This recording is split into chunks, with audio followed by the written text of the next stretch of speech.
En disant cela, je voulais saluer d'abord l'organisation conjointe par l'ambassade de la République populaire de Chine et par l'ISPRIC, l'Institut des sciences politiques, relations internationales et communication, de ce colloque important sur la démocratie populaire intégrale, et aussi remercier les co-organisateurs d'avoir pris une belle initiative.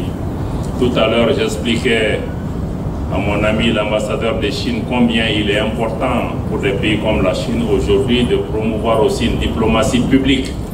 Une diplomatie publique qui permet de travailler avec les institutions de recherche comme mon frère, le représentant du ministère de l'Enseignement supérieur, a indiqué tout à l'heure en mettant l'accent sur la nécessité de la diplomatie scientifique.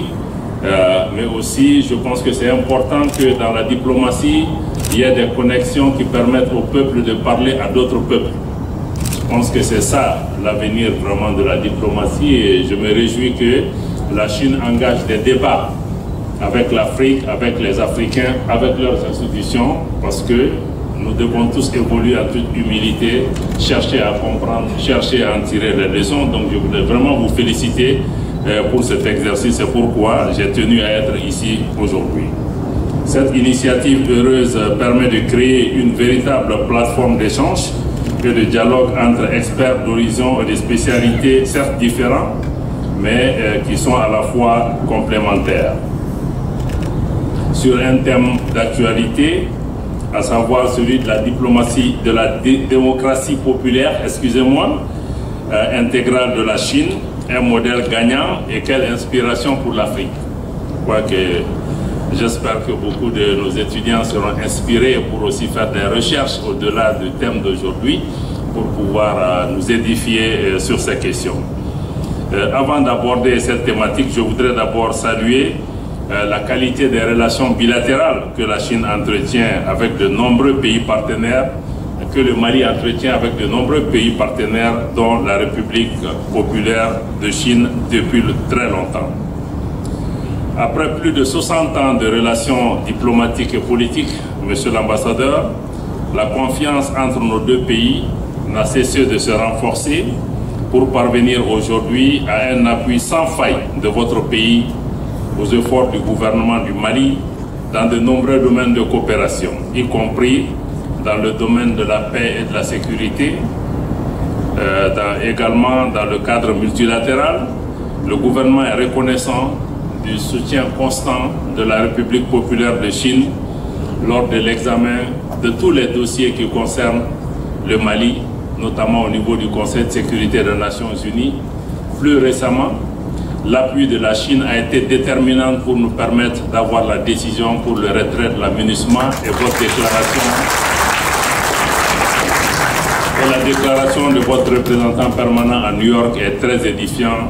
À cet égard, la Chine n'a jamais ménagé son soutien au Mali, à un Mali uni, à un Mali indépendant, à un Mali souverain.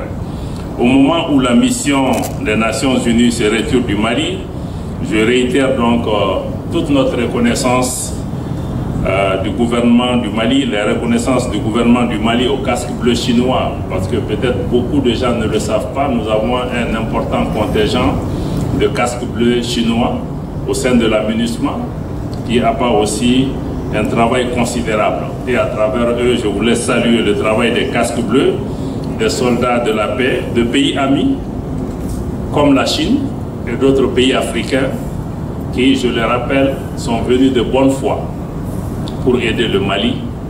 Et comme je l'ai indiqué, ils se sont peut-être trouvés dans un véhicule qui n'était probablement pas le bon pour amener la paix et la stabilité au Mali.